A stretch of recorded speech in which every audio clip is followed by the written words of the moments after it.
All right. Let's see.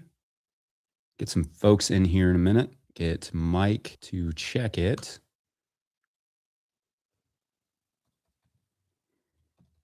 Let me know.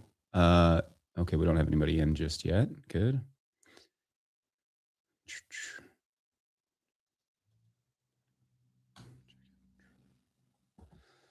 All right. You can hear me. Amazing. Good morning. Good morning to you all. How is everybody doing? I'll get this thing started in just a second.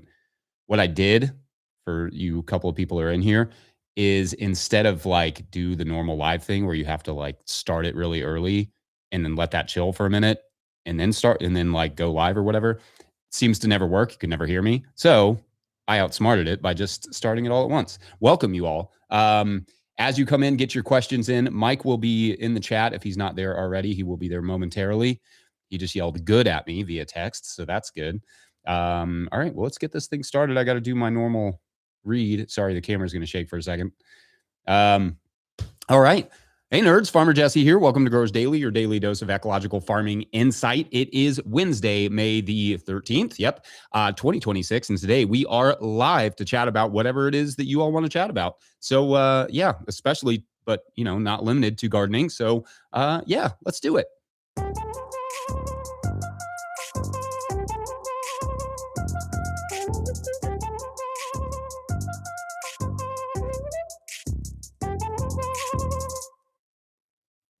All right, beautiful Wednesday to you all. I hope everyone is doing well and that things are going well and that this live is actually working for the first time, which doesn't usually happen. So that seems to be going so far so good. So I'm happy about that. As you all come in, make sure to get your questions into the chat for Mike. Say hi to Mike. He loves that, and he does a lot of work for us. So send your thanks to him. He is standing by there in the chat, so he's gonna take any questions that you all have, gardening or otherwise, and text those to me. And then I will get to them, as they come in. And what we'll do is we will, as you do that, as you all come in and get your questions into the chat, what we'll do is I'll do a quick ad read, and then we will start those questions shortly after that. So first, today's episode is brought to you by our friends over there at BCS America.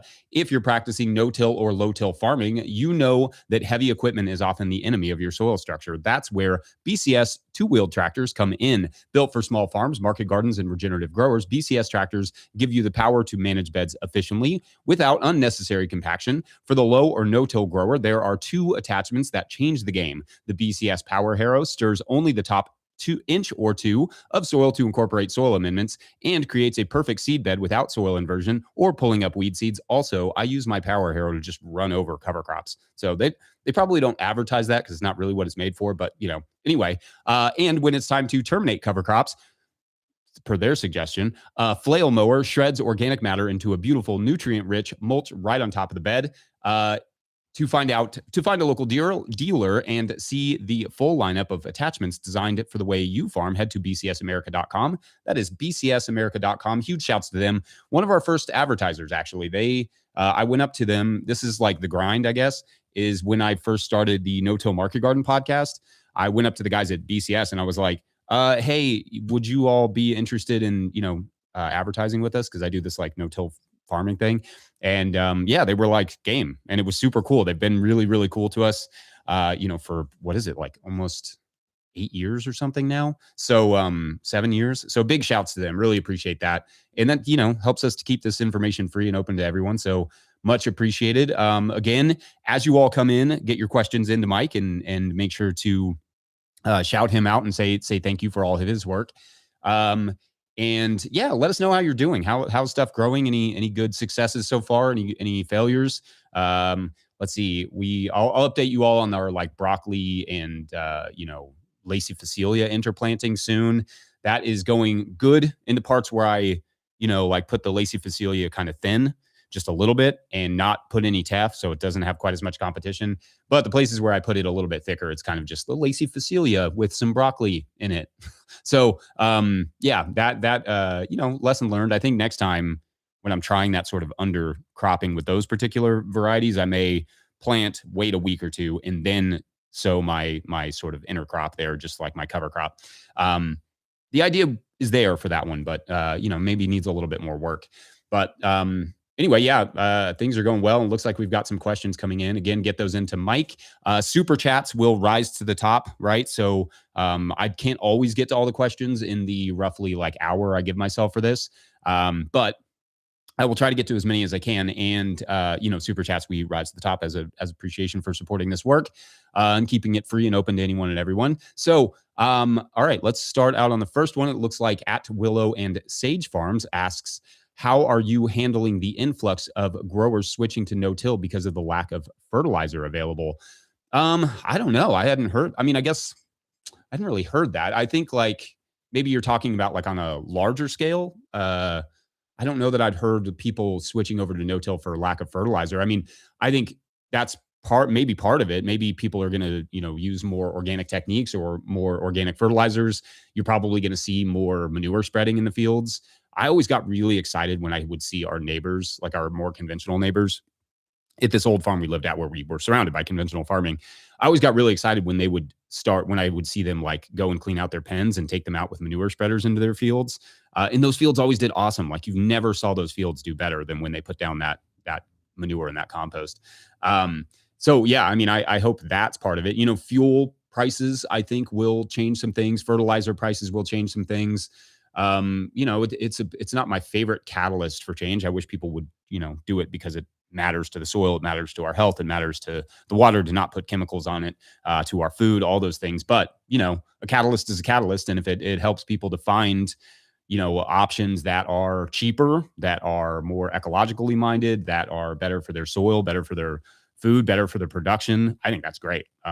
You may find some people at least come out of this like, hey, I actually like netted more money doing it this way, even though maybe their yields were down a little bit or whatever. Like they're like, oh, I spent less money. Yeah, why do I need these things? So I would imagine if you're a fertilizer company, you're probably like, I hope they don't discover that, which I hope they do. Good question, though. And let's see, the next one is at Indica Dogo asks, our garden plot is already planted. Plants are coming up, but so is bindweed. We've been pulling behind the weeds, I guess, furiously, but it's hard to keep up.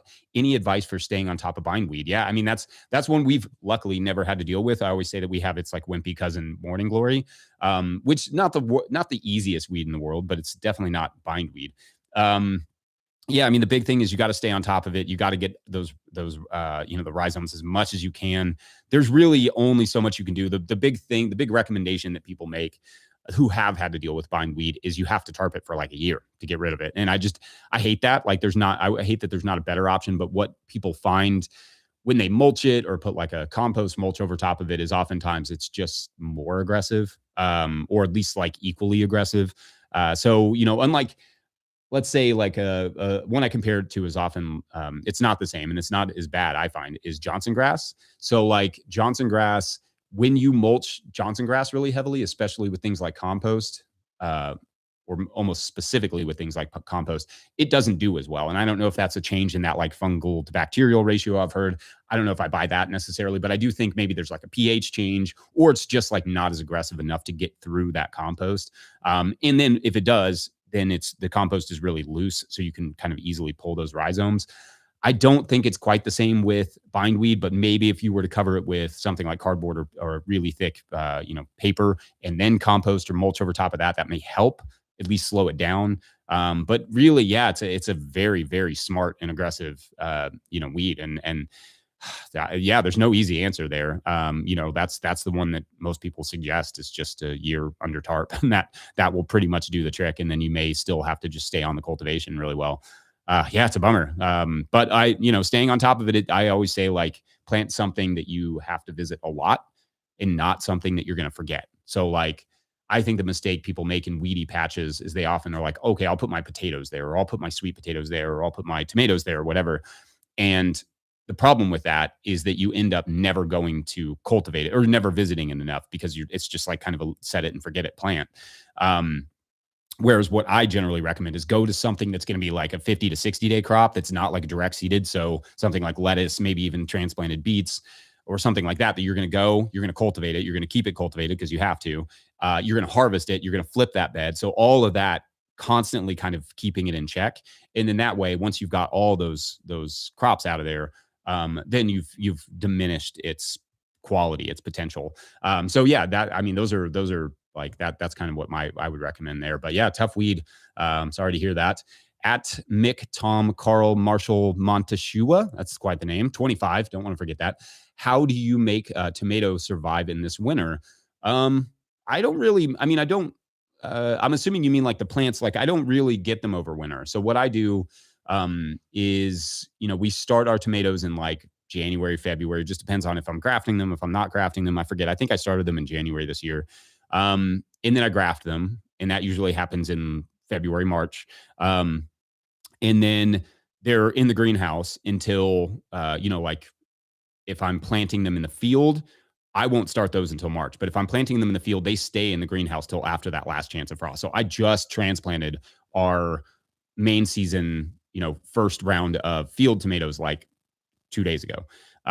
And our tunnel tomatoes, the ones that are going into like our high tunnel, those go in on April 1st. So that's here in Kentucky zone 6B. I don't know how relevant that is for everyone, but for us, that would be the equivalent of saying like, 4 to 6 weeks before the last frost is when they'd go in the tunnel. And even then, sometimes I have to cover them. I think, did I have to cover them this year?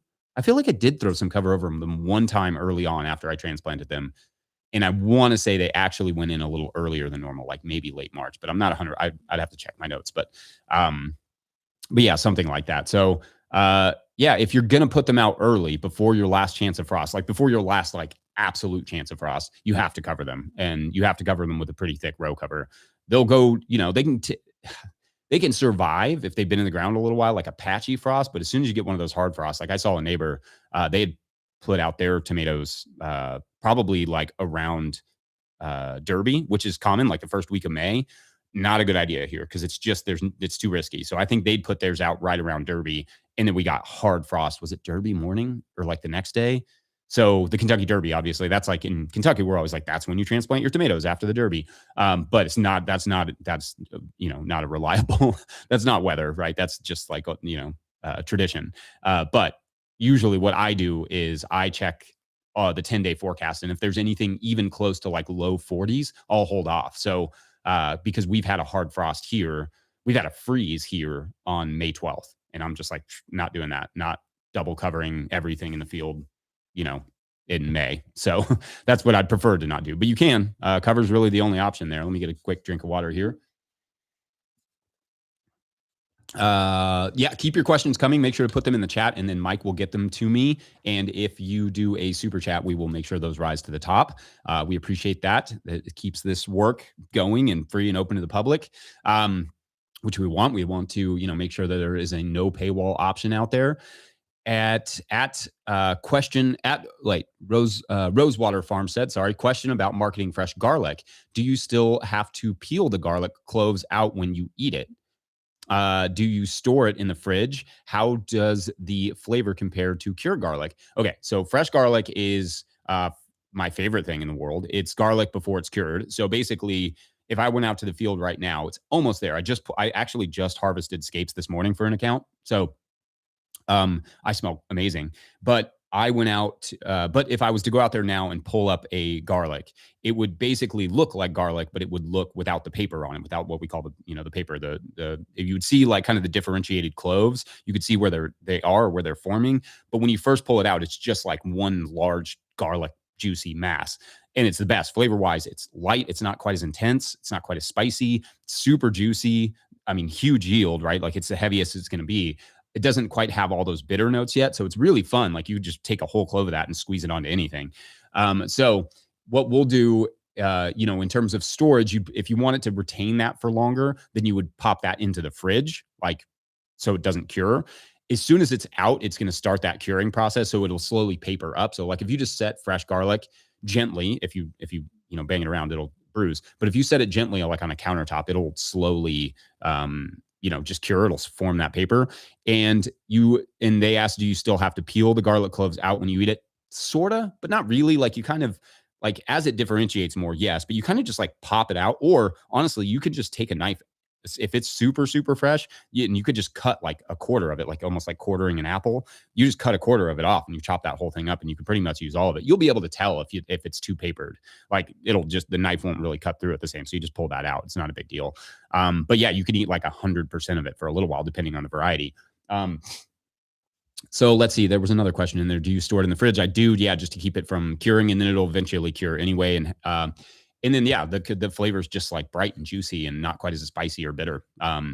Now there's value to those bitter notes, right? Like there is a nutrient value there. It's just kind of a different crop. That doesn't mean it's like less nutritious. It just means it's a different nutritious.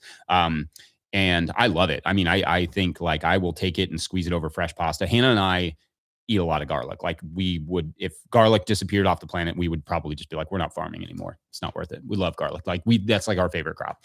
That and peppers, sweet peppers and garlic. Those are my two. If I was going to be like a monoculture or duo culture farmer, yeah, it would be peppers and garlic. Those are like the two things I love growing the most. But yeah, I think that that may cover it. I hope so. Thank you. Good question. At Barbara Lee asks, do you know of a motor-free flail mower? How about horse-drawn? There are such things. There are also like, what's kind of a motor-free flail mowers, those like sort of push mowers that they used to mow lawns with that are super dangerous. Those are fun. What do they call those? They're just like real mowers or whatever. And you just like push mower and you push it and it spins. That's an option. There are versions of that are horse drawn. I don't know about like the medium scale. Like if there's like a sort of one that you could pull behind it, that you could physically pull without a horse or anything like that. But yeah, they exist. That, and maybe there's room for inventing something like that as the technology improves. And there's lots of, I'm going to do an episode on wheel hose next week. I think next week. But yeah, just the idea of like having, that using your body force to be able to, maybe move a motor like that. Like maybe there is an option for that. But yeah, they used to mow lawns that way. They're very clever. And I don't know how well it would really like flail, but it definitely would like chop stuff and lay it down. At Kuba G95 asks, do you use any control on pests on sweet corn? We don't have any spray or biodefense for micro growers here in central EU. Thank you, James G. Let's see. I mean, not really. You could use BT it depends on the pest. Like if you're talking about worms, then you can use BTK for like the corn earworm. There's also those little beetles. I don't know if there's really a treatment for those.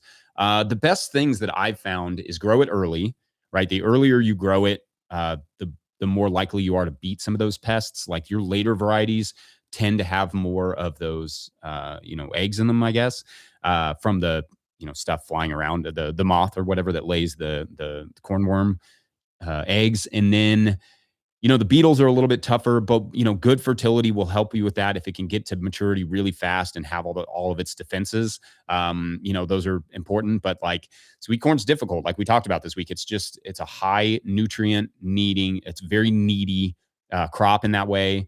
And it also, it's just, if you're going to go out there to a crop that doesn't make you a lot of money and spray it 3 times, every 3 days or whatever with BTK, like you're breaking even, right? Like it's just the labor there is going to be hard to justify with the expense of the BT and with the, all that entails.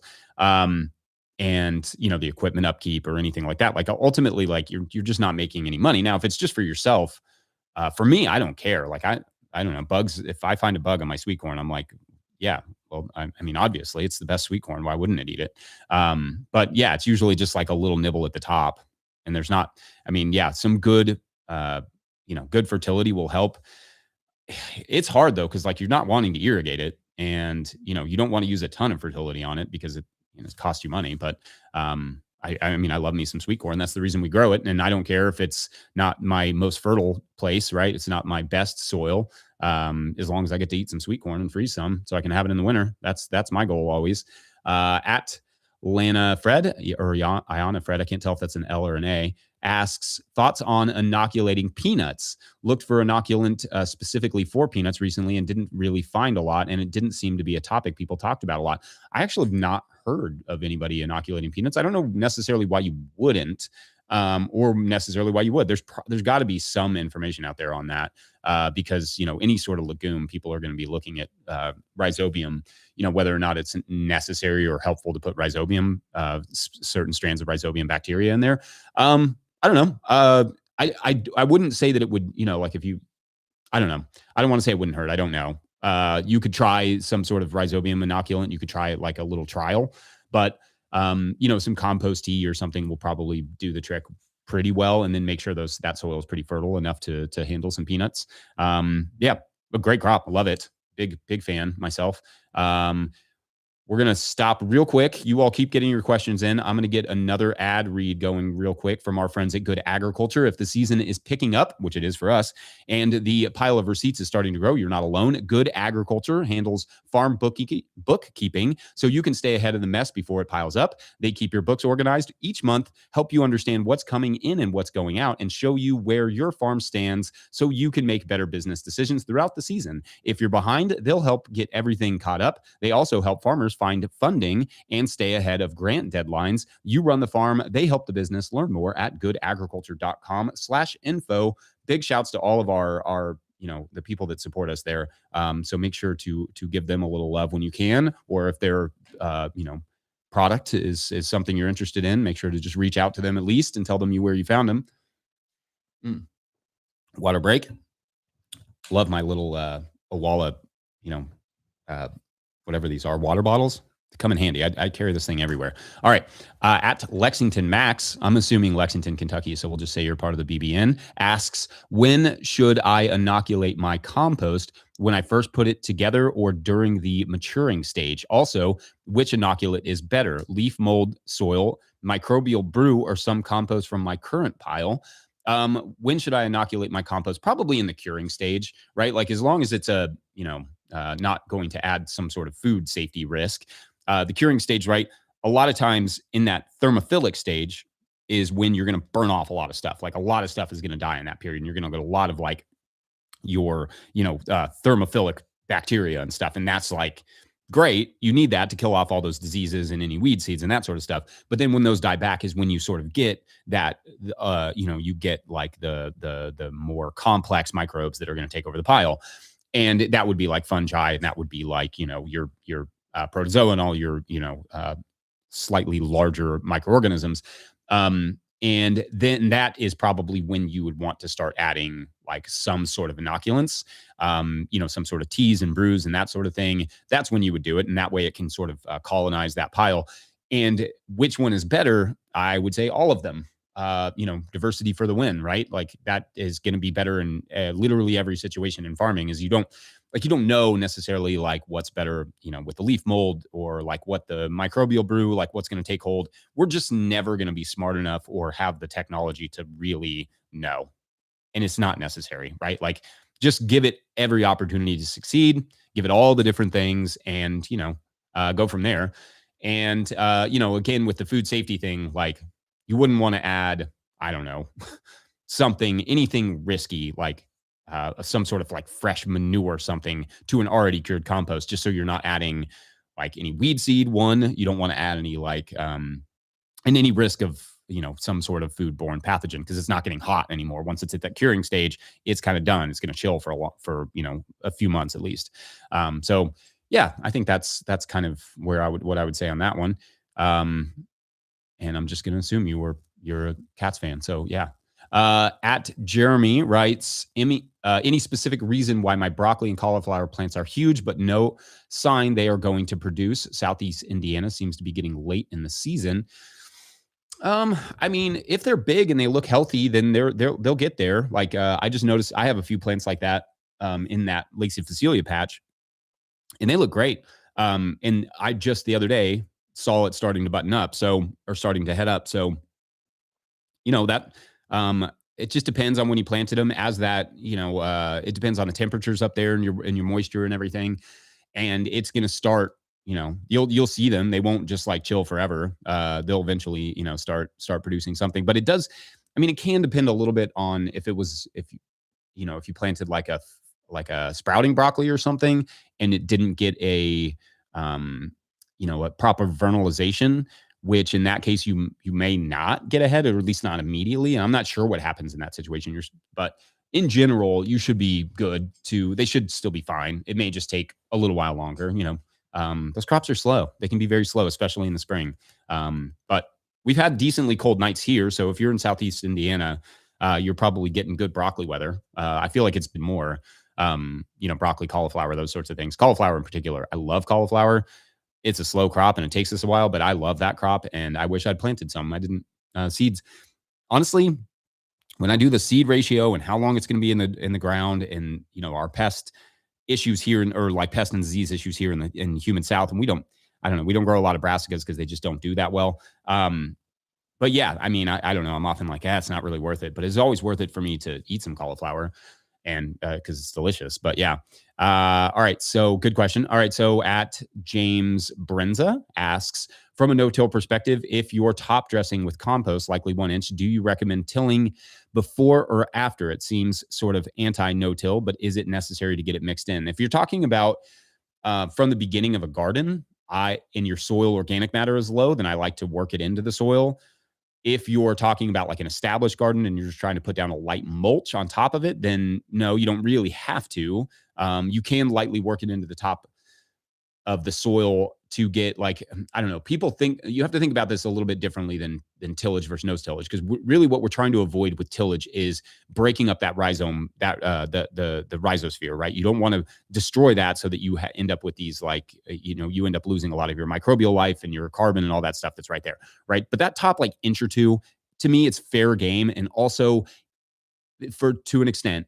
And it's also like, if you put a layer of compost up there and you work it into the top inch, you get a really nice tilth, and you also get something that will hold moisture really well. So one of the issues with compost mulching is that it tends to be kind of hydrophobic. So any seeds that you put in that top, in that layer of compost, unless they stay moist, like you just continuously water them, usually with overhead watering, because drip doesn't work as well in compost mulch, it won't germinate that well. Like, you'll get poor germination. So if you mix in just that's why the tilter makes so much sense. It's like a rake, but with a battery powered rake. So you get that kind of worked into that top inch. You get some of those like clay particles and stuff that will hold the moisture a little better, and it becomes like almost like a mixed medium. I like that. I think that's really effective. Now, the caveat there is, the more disturbance and the lower the mulch layer, the more weed pressure you're going to get. So that's kind of the trade-off always with any sort of mulches, is the lower the mulch, the higher the weed pressure. So as you mix in that top layer, even if it's just a little bit of that clay soil, if it's better for your seeds, it's going to be better for weed seeds. So what ultimately, results is more cultivation. But I think it doesn't really, to me, if you're talking about starting a garden and it's kind of compacted, or it's, low in soil organic matter, then by all means, I would just mix it in. Yeah. And yeah, but it's a good question. And let's see. Oh, good. I've got lots of questions here. At Danny Daniel Uzin, one of those, writes, hi, Jesse, would crimping crimson clover and then covering it with 1 to 2 inches of well-rotted horse manure to keep it down be enough to terminate it? Yes and no. I mean, if you really, really crimp the crimson clover well and you really, really cover it well, then possibly. If it's straight crimson clover, then you have a pretty good chance of it, as long as you time it pretty well right around that flowering period before it starts to, seed up. I don't know. I've never tried that specifically. But as long as it gets covered pretty well, you shouldn't have a problem there, as long as it's crimped well and covered well. That would be kind of my take there. Doug Lee asks, are we submitting questions? Yes, you are. Or summiting questions. What is Jesse's secret to making a homemade potting soil? Thanks. Second part would be to making a ground soil bed and what to add. All right. My secret to making a homemade potting soil is I don't do it anymore. And the reason I don't do it anymore is because it's just not as good as what the pros make. It's just like, I've tried so many different mixes. To be clear, it works. Like, I can grow seedlings from soil mix that I make at home. It is just not as good. Now, that doesn't mean it won't be as good for everybody, but the trick is you have to find all the different elements. You have to find some sort of moisture retention, some sort of aeration element, compost, and, you know, some sort of nutrients. You need like blood meal, fish meal, whatever. You need green sand, maybe rock phosphate. Those you need just like a nice balance of nutrients. For me, and we followed for a while. I probably have it here, like Elliot Coleman's, I don't know, his new organic grower recipe. We followed a version of that for a while. I'm sure it's back there. We followed that for a while, and that's fine. Like that totally worked. We were using some creek sand, which was really, really good and rich, but it also came with weed seeds. So I don't recommend that. That's another thing. Like your compost production has to be really good to make sure that you are not adding weed seeds. I also really like adding some vermicompost in there.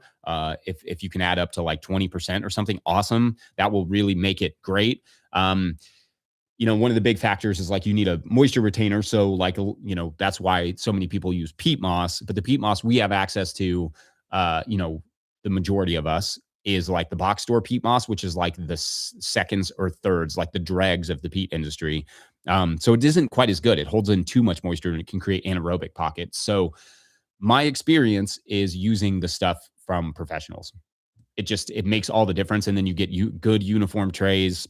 You know, I did have my buddy Paul down there at Mountain Roots Farm. Did I get that right? Is it Mountain Roots Farm down there in Tennessee in Knoxville? But he sent me a thing about using just chicken manure and aged wood chips and like letting that mature for a really long time and then use that as potting soil. And he had pretty good luck with that. I thought that was kind of a cool idea. Like that could be a good peat-free option to have like pretty much all the nutrients you need, at least for like quicker stuff. I don't know how it would hold up for like, you know, longer season tomatoes and stuff. But that could be you know, there's options there. I thought that was like something that could potentially be scaled. But yeah, he sent me a video. I need to check back in with him and see how that's going. I don't think he's watching the slide, but if he is, shouts to Paul. He can let us know how that's going. And yeah, the same thing with making like a ground soil. Like if you're making potting soil for your like a bed, like a raised bed or something, yeah, you kind of need all the things, right? Like it has to be a perfect. You have the opportunity to make a perfect mix to start your garden. So you know, a lot of people will just do compost and soil, which is fine as long as you know where the soil came from. You know, and then maybe mix in some like straw or something below so that you have kind of a lasagna thing going on. Yeah, I think, you know, that's fine. And then you can mix in some of those amendments as well. Like you can get it like actually calculated, you know, send it off to do a soil analysis. But some compost and some soil mix, and then maybe some peat and a little bit of an aeration element. The aeration element's typically like perlite or something like that. Or sand. I mean, that's one of the reasons we used sand was it was like the aeration the creek sand. So yeah, it was like the aeration element, and that helped with germination because you don't want it to be too compact, too tight, or it'll get anaerobic. Yeah, I don't know. That's kind of, I know that's not great advice. And I just, there's so many things you already have to DIY on a farm. I'm like, outsource the stuff that really, really adds value. And I think potting soil adds a ton of value. So for me, it's like worth spending a little extra, especially as a market grower, to make sure that it's going to be good. And I don't have to worry about like I remember we would go out and have to hand weed the soil block trays. And I was like, this is not productive for me. So, yeah, that to me is like a no brainer, especially once you compare the quality. But good question. Let's see. At Steven Cardinell asks, hey, Mr. Jesse, I've been meaning to ask about watering and flame weeding. Should you water before or after, I assume? I would think dryer is better for killing weeds, but also catching ground on fire. Thank you. Yeah, it's definitely like, I always say that the flame weeder is the most dangerous tool I own and use occasionally. It's not my favorite thing, but the wet or dry, I would think, in general, it's kind of heavy. So I kind of like doing it on drier soil. So it's not like digging two holes where the wheels are. So there's that. I don't think that it necessarily matters, but you do want like kind of a dry day after they die. It's nice when you go over it and then it's like hot and sunny right on top of them. It can be really hot using that thing on a hot day, but it's the same like cultivating. Like if you generally don't want to cultivate on a cloudy day if you can help it. Like you want to cultivate on a day where it's dry and maybe a little breezy so that anything you're cultivating that's laying on the surface will just sit there and dry out, dehydrate. But yeah, same sort of idea with flame weeding. And you want to hit it early when stuff is barely visible, when it's really, really small. That way you're not missing it, or you've not missed your chance to kill it, especially grasses. Like grasses, they have to be like at germ stage or just past that. Once they turn into like getting some roots down, more often than not, they don't die, or they don't fully die. And yeah, with the catching stuff on fire, just be super careful with. I usually would recommend, especially if you're doing it around, say, like mulched pathways, to have a friend around, just to be like behind you and stamping out anytime something catches on fire, because it can happen. Like and you shouldn't be doing that out west or something where it's super dry. Like it can be super dangerous. Yeah, so we'll flame in anywhere I have mulch. Like I'm very, very conscious of like not catching that on fire, because you don't want to like turn around and see like your path is on fire, your pants are on fire like that. It truly could happen, and it's dangerous. So yeah, it's good to be cautious. I'm glad you are thinking of that. Real quick drink here. All right. Gosh, 36 minutes in. Look at us. All right. At Vital Roots Farm asks, good morning. Good morning. I've always started seeds in my house on mats under lights. I now have a tunnel to start them in. Are there differences starting seeds in those two places? Your tunnel is going to get colder. So, yeah, I mean, the inconsistency can be a little frustrating. So you want to think of ways to try and minimize that, which would be like, anytime we're starting on mats, in the like early spring, we'll make sure to stack stuff on top of it, so it kind of holds in that humidity, holds in that heat a little bit better, especially on cooler nights. Yeah, I mean, that's really the biggest difference, is your temperature fluctuations are going to, on the other side of that, like your temperature fluctuations will go a lot. So like on a really sunny, hot day, you don't want your lettuce in there, because it's not going to germinate as well. So you have to be very conscious of like, where's my lettuce? Versus like, where are my tomatoes? Are my tomatoes staying warm enough? Is my lettuce getting too hot? Yeah. And you got to go back and forth and be really, really conscious of those things. So it's a little bit more hands-on, but it's nice. I mean, it's hands-on in the sense that like you just have to be conscious of those things, but it's less hands-on in the sense that you don't have to move stuff out to your greenhouse after it germinated, which is great. So yeah, I mean, there's that. But I hope that's helpful. Yeah. Congrats on getting an outdoor space. That's fun. Let's see. At Brenton Walters asks, but enough about farming. How excited are you for Brighton and European soccer next season? Oh my gosh, I don't want to curse it. If you've noticed, I haven't been talking a lot about Brighton for these last few weeks, because like they're in contention to get some European soccer. And I'm like, we have 2 more games. And if we can get like 4 points out of those games, I think we get some European soccer. I mean, if we can get 6 points, maybe we even get into the Champions League. Just not cursing it. So I'm just going to assume I'm happy. We've had a good season, had fun. I hope everybody's enjoying your Brighton Seagulls. They're the official team of no-till market gardeners in the Premier League. I think that's fact. So yeah, I'm very much enjoying soccer right now, but I'm like trying to stay cool about it, even though I'm not really good at staying cool. But yes, appreciate that question. At Aussie Fuss asked, placed 3 potatoes behind my pumpkin and melon patch. How serious is the wilt risk? 6B, Missouri. Placed 3 potatoes behind my pumpkin and melon patch.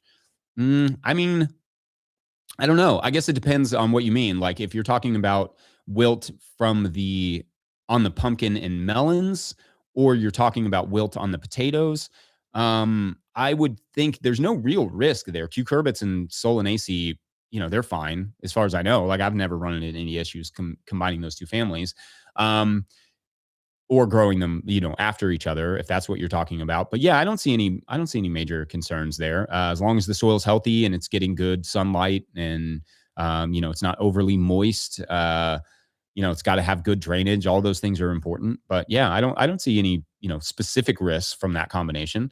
At Trill 000 asks, do you clear out the greenhouse during the hot summer? Do you use cover crops indoors to help regenerate the potting mix used indoors? Do you clear out the greenhouse during the hot summer?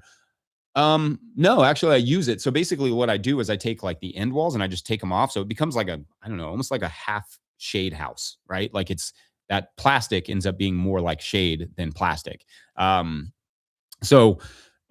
doesn't hold in quite as much heat because it's not very long. It's like 30 feet, maybe less, 25, 30 feet. So the air travels really well through there, and I can even open the sides if I need be just to get just to get airflow through there. But yeah, it ends up staying relatively cool. Actually, it's like cooler in our greenhouse in the summer than it is outside of our greenhouse. Now with the high tunnels, I do have to open the sides really well and open the top vent. So like we have that ridge vent, so I'll open that up. But otherwise, no, it's good. And then the other part of that question: do you use cover crops indoors to help regenerate the potting mix used indoors? No. I mean, I guess you could. Like if you were using, I've always thought like you could do that with something like your microgreens, like your wasted microgreen material. You could put that in trays and then maybe rejuvenate it somehow and then just sort of mix it all together and let it recompost. I don't know how well that would work or if it would even be a good idea, but I thought you could maybe do something like that and then maybe mix it in, use it as a top dressing, if not, reuse it for microgreens or something. But I think for most of that stuff, you really want to, like, once you use it for microgreens, you don't want to transfer that disease if there was any risk there. So usually that would just go onto the beds or out into the compost pile. Yeah, no, it's an interesting question. Yeah, thank you. Let's see. At Simply Spunky Peaches asks, as a beginner gardener, I bought mulching compost and attempted to grow into it with mixed results. How would you suggest having healthier plants? Yeah, I mean, compost is complicated because it's, I think there's been this idea that like just put the compost over the top and then, plant into that. And that's fine. But some mulching compost, especially, are so mulchy that they just don't retain moisture very well. So there's that part. It's like it's not retaining moisture very well. So that makes it complicated because plants need moisture. So if you've got 6 inches here and you put the plant here and then it dries out, like those roots are never going to have time necessarily to get down into the native soil where they're honestly going to get a lot of their nutrients. So that's part one, is that the moisture issue is complicated. So that's why sometimes I recommend just like, especially in the beginning, like tilting it in with that little bit of like that soil right at the top, just getting just a little bit of that mixed medium just to add those like clay particles. So that's one part of it.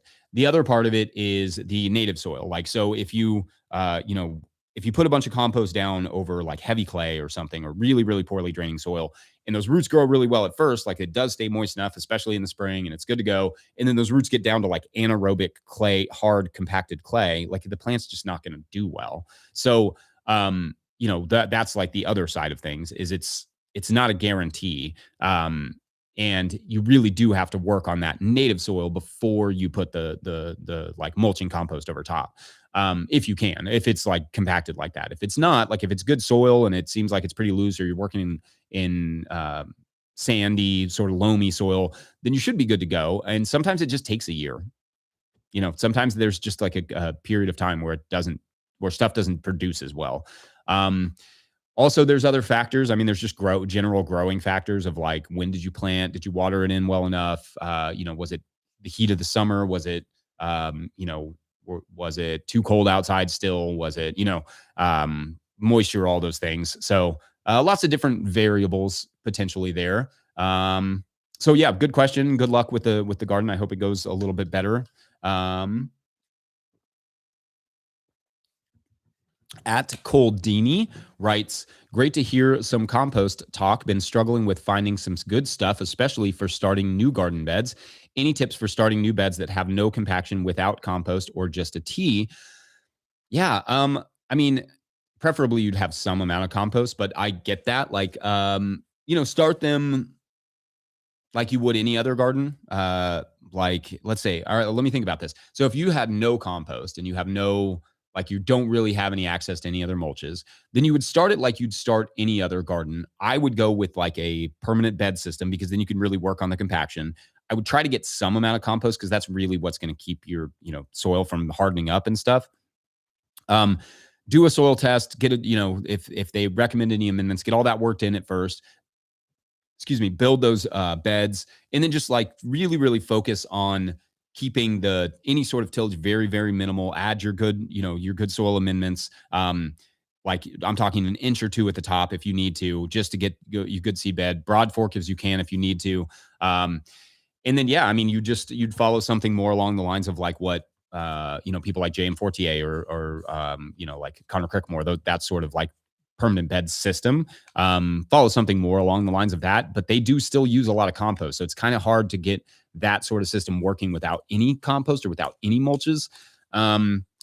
But you can get creative. I mean, like I use a number of different combinations of techniques here because I recognize what the situation is, if it's compacted, if it's not compacted, if it's needs soil organic matter, if it doesn't, what the crop is going in and all that stuff. Because I've been doing this for like, 18 or 17 years. So, yeah, I mean that, as you get more experience, you'll learn where it matters and where it doesn't. And then you'll figure out ways to mulch using cover crops. You'll figure out that you have a straw supplier nearby, or you have, wood chips that you can allow to just kind of break down and decompose. And then you can use that as a mulch or whatever.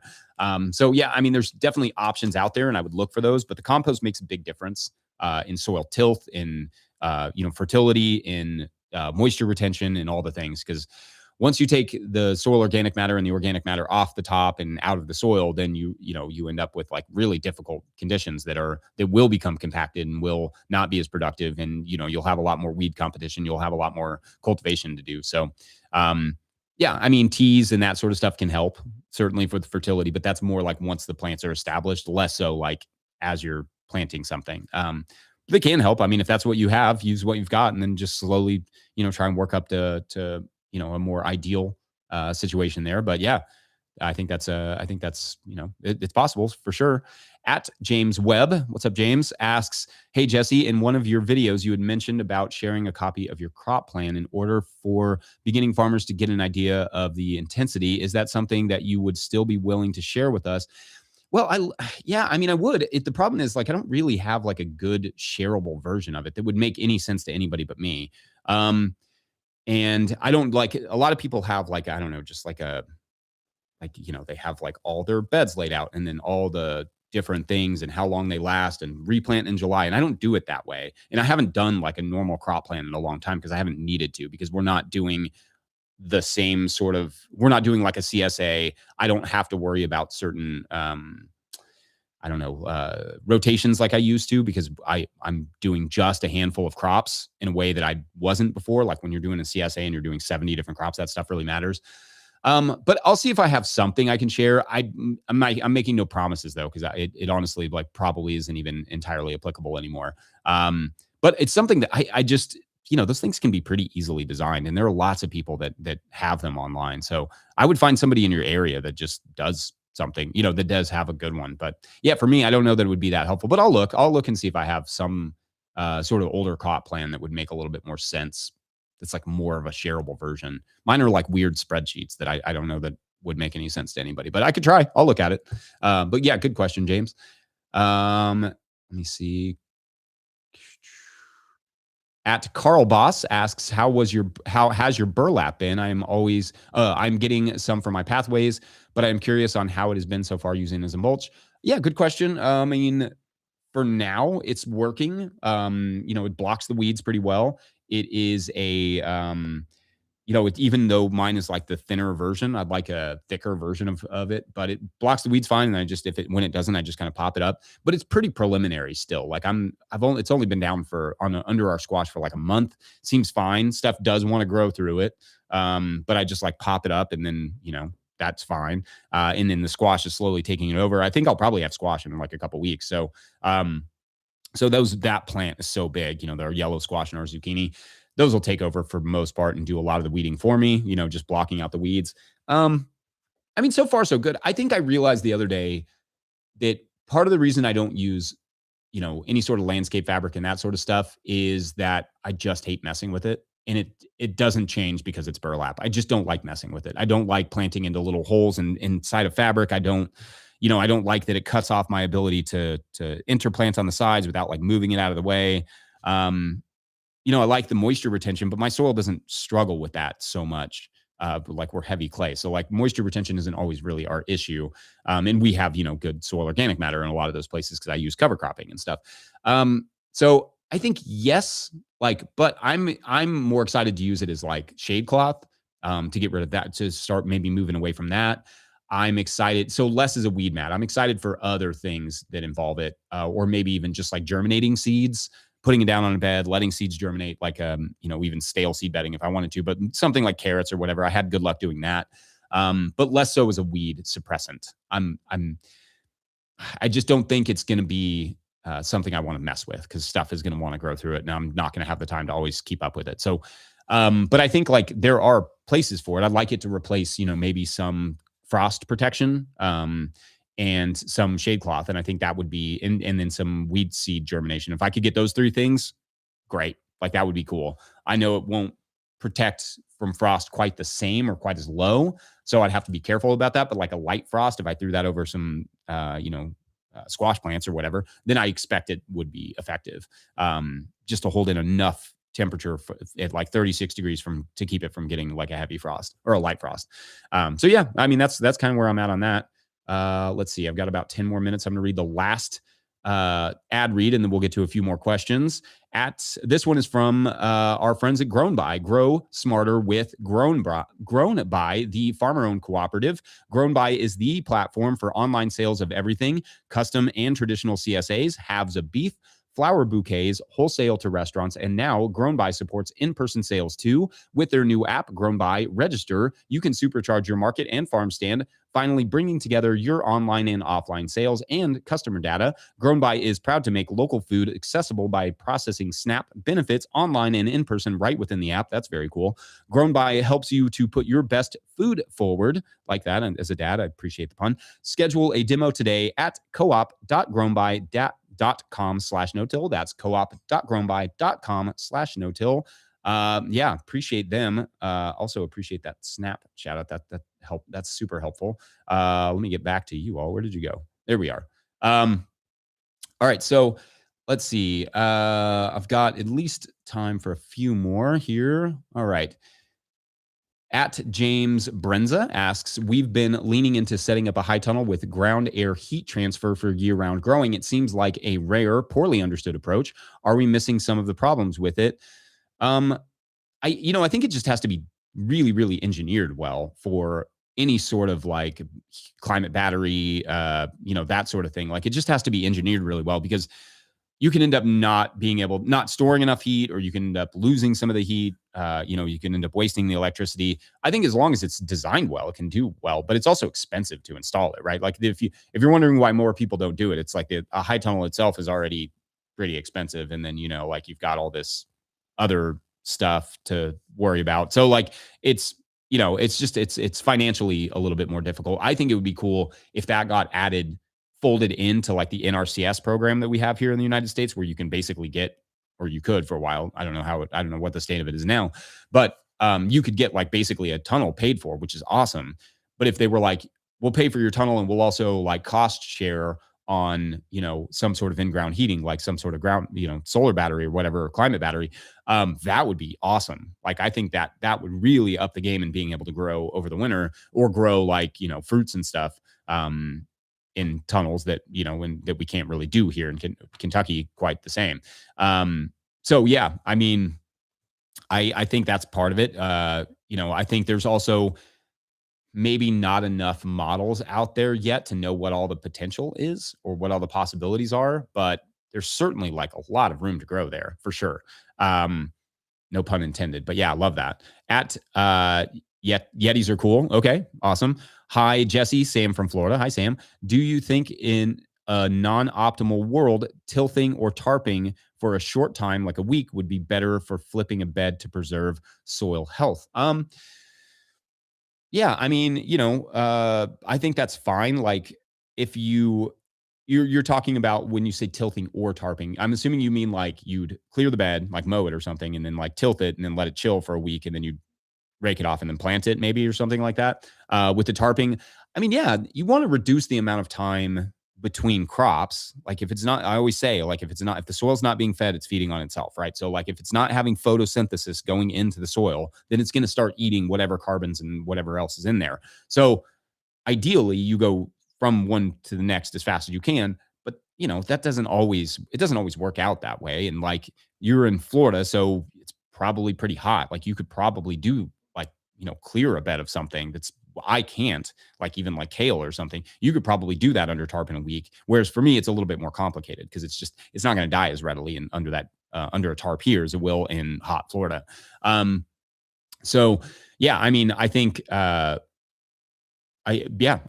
fine with it. I think as long as you're trying to keep it planted as much as possible, and replant it as quickly as possible, then that's fine. I mean, do what makes the most sense for you. And then, as long as you're thinking about and working towards good soil health, I think you'll get there. And you may find, oh, that wasn't fast enough, or, oh, I can do it faster if I do, if I mow it and then cover it, I only need 2 days, and then I can pull it off and I can pretty much plant it because it's hot enough there and it's sunny enough there that maybe it works out. But you may find certain weeks, if it rains too much, that it